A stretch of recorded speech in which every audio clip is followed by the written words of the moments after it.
Grid here, and the 30-second board is up. That means racing is going to be happening here pretty quickly. Dead center of the screen, the number 4, Ricky Carmichael. Most, if not all, the eyes are focused on him, and he typically gets such great starts. He launches out through the middle of the pack again and takes the whole shot. First man into turn number 1 is the number 4. Carmichael gets the Racer X Whole Shot Award. But goes down. Oh, man. And look out. This is the freeway in rush hour. And with all the respect everybody has, they don't want to run over Ricky.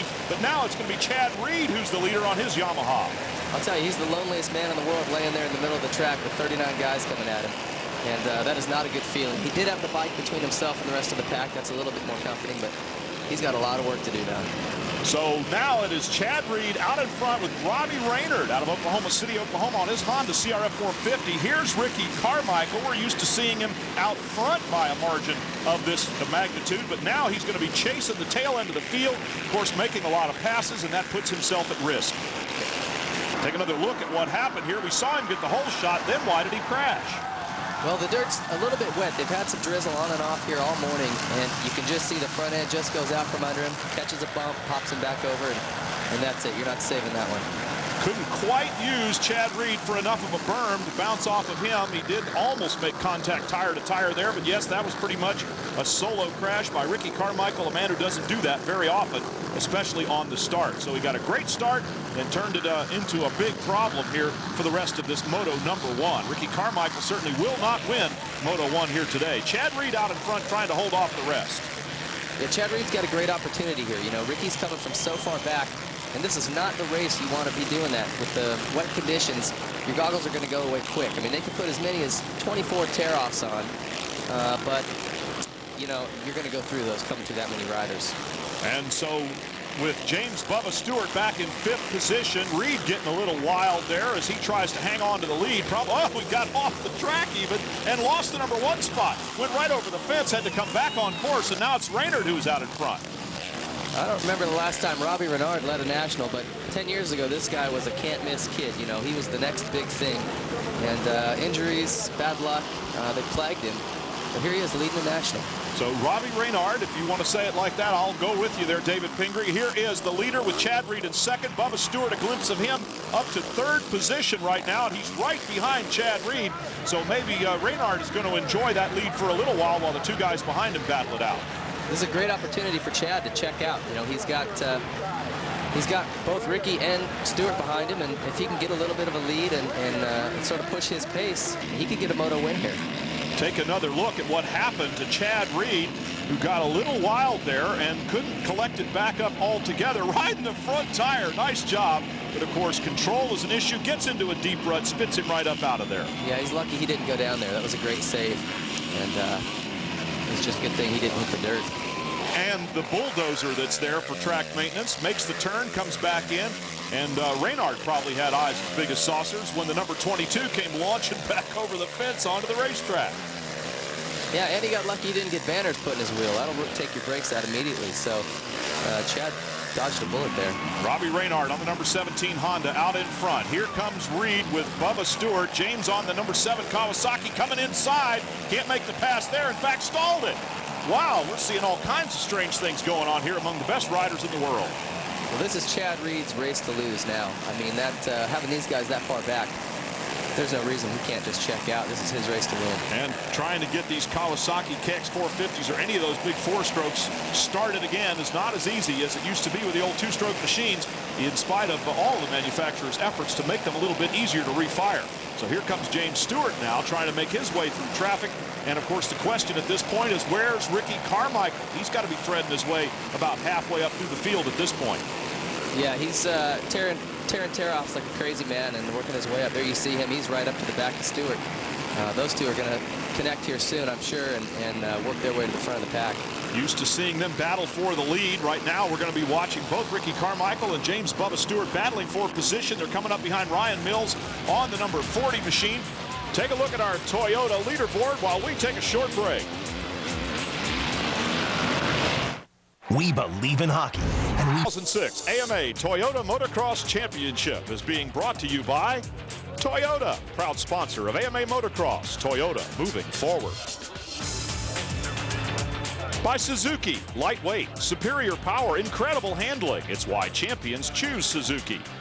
And by Progressive Direct. Don't go underprotected. Get a dirt bike insurance quote at progressive.com or call 1-800-PROGRESSIVE. Back to the action now with Robbie Reynard being challenged by Chad Reed on the number 22 machine. James Bubba Stewart and Ricky Carmichael having their own battle deep in the field trying to get to where these guys are. But Reynard looks like he might be vulnerable now, and Reed's on a tear. Yeah, Renard, you know, he's got pressure, a lot of pressure right now. That'll make you pump up so fast. I'm sure his forearms are like rocks right now. And there Reed slips by. And this is definitely Chad Reed's chance to put some real estate between himself, Stewart, and Carmichael. And if he wants to win this moto, he's got to gap himself now. This is a great opportunity.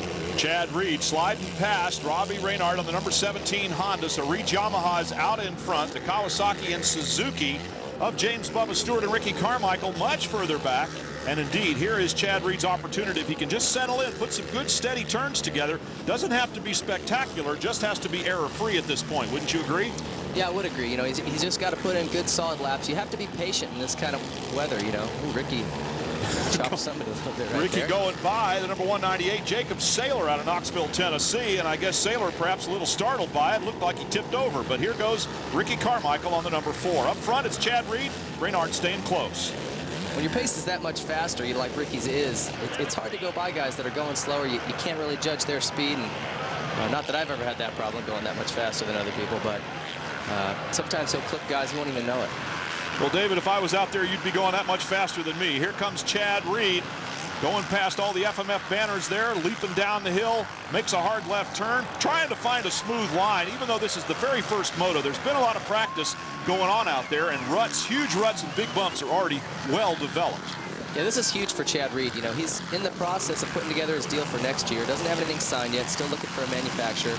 If he can come out and get a national, even a moto win, I mean, that's huge for him. He didn't get the Supercross title that he wanted, lost it to Ricky there in a nail-biter in Vegas, and this would do great things for his season, his future, his confidence. It'd be good to see him do well.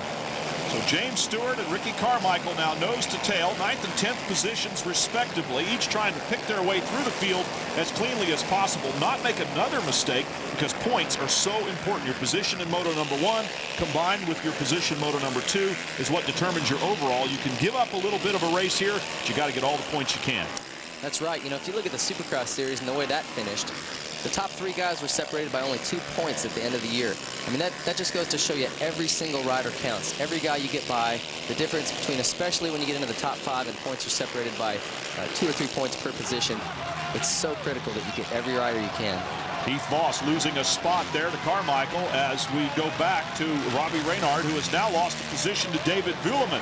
Vuillemin, by the way, notably the last rider to lead a motocross championship, and that was in 2001. Since then, it's been all Ricky Carmichael at the top of the table, and a tremendous reign he has had. So Vuillemin now in the number 2 spot behind fellow Yamaha rider Chad Reed, and now it is Reynard into 3rd. Yeah, David Vuillemin's doing great here. This is good to see him up at the front. You know, he had a troubled Supercross season with the Buku Honda team. They parted ways amicably, but now he had to find something else, something to come out and prove that he still had the talent to run up front. So he put something together with the Moto World Yamaha team, Paul Lindsay, and he likes this track. So won here in 2000 and likes the mud. He's from France where it rains a lot, and he's going to be a contender all day, I think, in these conditions. James Stewart watching the spectacular style of the Kawasaki rider. He moves inside K-Dub. Kevin Windham losing a position now to Stewart, as we saw Heath Voss lose a spot to Carmichael a while ago. So James Stewart also trying to do the same thing, just stay error-free. He's already made his 1 mistake. Can't make another one at this point in the race. Just give up too many positions. Windham looks like he's a little off the pace. His lap times in practice were a little off. But it'll be interesting to see if he can latch onto the back of James or Ricky and follow those guys to the front. You know, Kevin obviously has the talent and speed to do it. Maybe he's just not quite as comfortable yet, but a lot of times you can latch onto the back of another guy that's going quicker, follow his lines, and just sort of imitate what he's doing and pick your lap times up a couple seconds. Carmichael going past Windham as well now, so we'll see if the number 14 Honda can hang in there with both James Stewart and Ricky Carmichael now. We get a glimpse there of the number 144 Kyle Partridge out of Las Vegas. Back to Ricky Carmichael on the number 4, following James Stewart. Different line right there, a little bit different drive off the corner and up the hill. Stewart with 1 foot, then both off the pegs, and he punches the number 144 Partridge kind of out of the way and goes on by. Let's see if Kyle Partridge hangs on, whether Ricky Carmichael gets a clean line around him. Well, it's got to almost make your head spin when those two come by you. You know, one guy bumps into you, blows you out of a line. The next guy spins you around in a circle. I wouldn't want to be Kyle Partridge right now. Well, he's hanging in there pretty well as both Stewart and Carmichael go past. They're working up behind Robbie Reynard now on the number 17, our early leader. Nick Way's in there as well, top finishing privateer in the Supercross series. Nick's had a great year with the MDK team, and he's looking to continue that relationship and you know, continue to grow that team. And they've been great. They've done a lot of good things this year. In the Nationals, Nick's always been comfortable, loves the outdoors, the mud, and it'll be good to see him just keep the good results up this summer. Nick Way on the number 27 machine. He's out of Michigan, also riding a Honda. There goes Stewart. There goes Carmichael, both around Nick Way. So they seem to be like the tide. You know, they're coming. They're heading up towards the front. As we take another look at our Toyota leaderboard, it's changing. OLNTV.com is Hockey Central for the Key riding tip. It involves the contour in that saddle. That's right. One of the latest trends here, especially on the bigger 450 bikes, is that step in the seat, the little shape in it. It allows riders, when they're accelerating out of a turn or up a hill, to have something to butt up against to keep them from sliding all the way back in the seat. You can see Ricky accelerating out of that turn. These bigger bikes have so much power, it'll slide you right up the back if there isn't something there to hold you in place. And that's our Team Suzuki riding tip with David Pingree here at Hangtown, where our leader is Chad Reed on the number 22 bike, but we are watching with more than a little interest now, a battle that's developing behind him as David Villeman is coming into the clutches of both James Bubba Stewart and Ricky Carmichael. So we're seeing three of the biggest names in motocross, but they're not the leaders. Looks like Villeman sort of took a glance over, got out of the way a little bit. I don't know if that's being courteous or just afraid, realizing he can't run the pace there. Those guys are going so fast, you see James get a little crooked, and Ricky diving to the inside to take advantage of it. James looking around at Ricky Carmichael. They both came by David Villeman like he was a lapper almost. Villeman pulled over a little bit, looked at both of them. Now they're looking at each other, and they've got a real man-to-man battle going here between the green Kawasaki number 7 and the yellow Suzuki number 4. You got to realize here, too, David Villeman is not slow. He's a very, very fast rider, one of the top 5 riders in the world. And these two go around him and just absolutely check out. The pace these two have going right now is so ridiculous. It's almost impossible that they can go this fast. So James Stewart in front right now with Ricky Carmichael right behind him. We would expect this to be a battle for the lead, but instead it is they have come up through the pack. Carmichael from dead last. James Stewart from just a spot or two in front of him. They both made mistakes. Carmichael early, Stewart a little bit later. And now they're trying to make up for the mistake that they made. Heading towards the front. They'll never get to Chad Reed. We'll never say never, I would say. Yeah, you know, this is critical for Ricky. You can tell he's trying frantically to get around James. And here it looks like, yeah, he's trying to the inside. He's doing everything he can. His goggles, he's got to be down to his last few tear-offs. He's eating that roost, you know, being so close to James, and that does not feel good. I mean, that's flying off their rear tires so fast. It's muddy. It's sticking to him. He wants to try to get by as quick as he can and get in front of him. Like being in the line of fire at a machine gun nest, because the dirt clods coming off of there, little rocks and everything else. Here's James Stewart throwing some roost up on the crowd now, and Ricky Carmichael getting a little bit of it. Reached up there and wiped off his goggles. If he's out of tear-offs, he's going to have to use his glove. Deep ruts. Look at that, all the way up to the engine cases. Here's Chad Reed getting more than a little encouragement from the crowd out in front right now. He should be able to hold those two off with a good, consistent ride. One, well, I would have to say a big mistake, and they'd be on it. Yeah, he's got a pretty huge lead right now.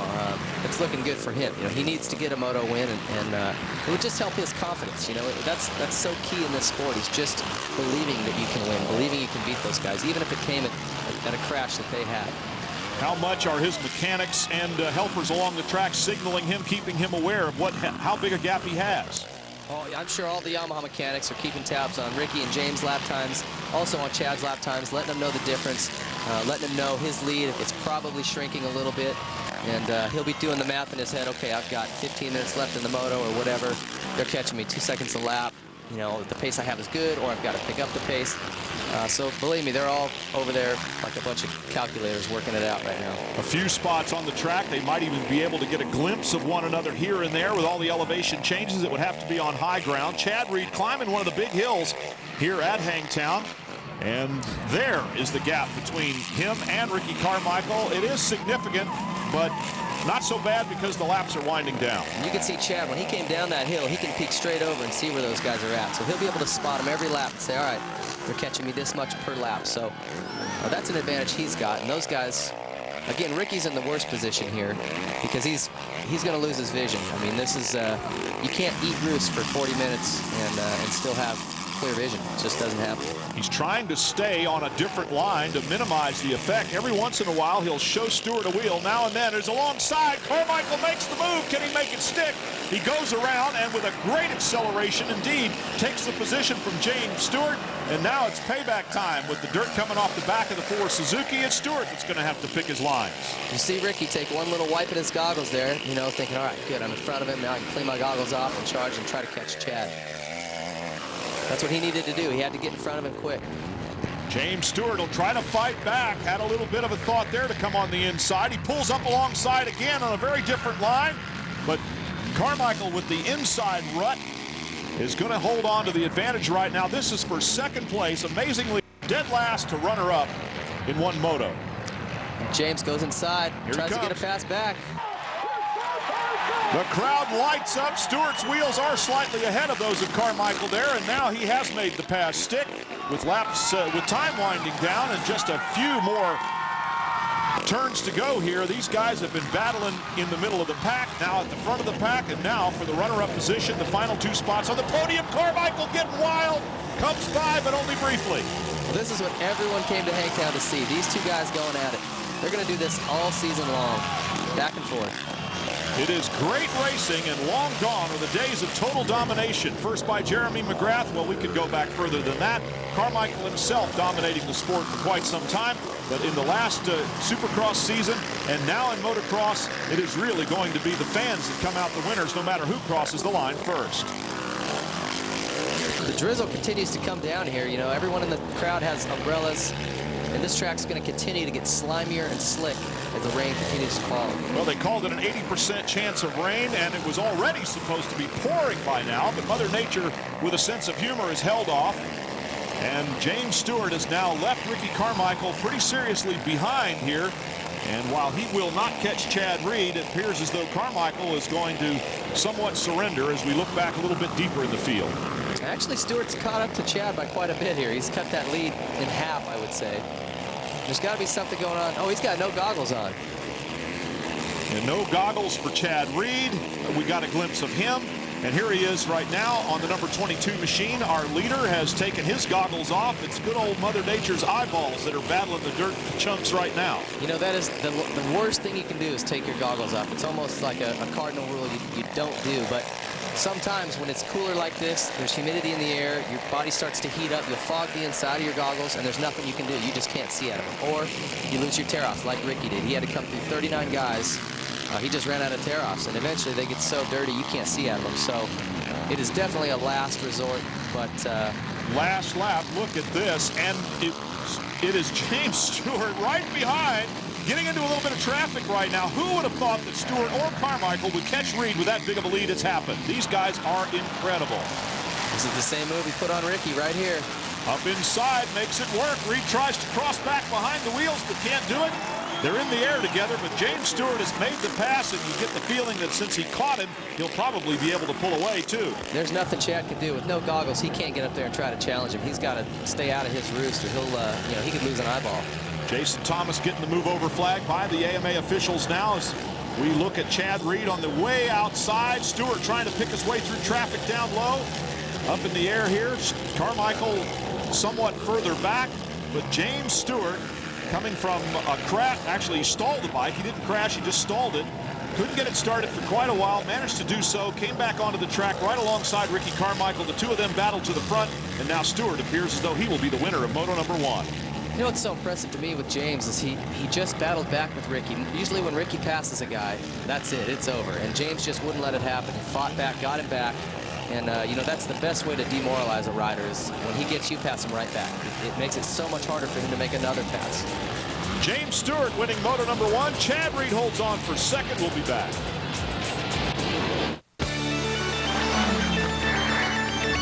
Coming up, but first let's go to Aaron Bates for the Progressive Direct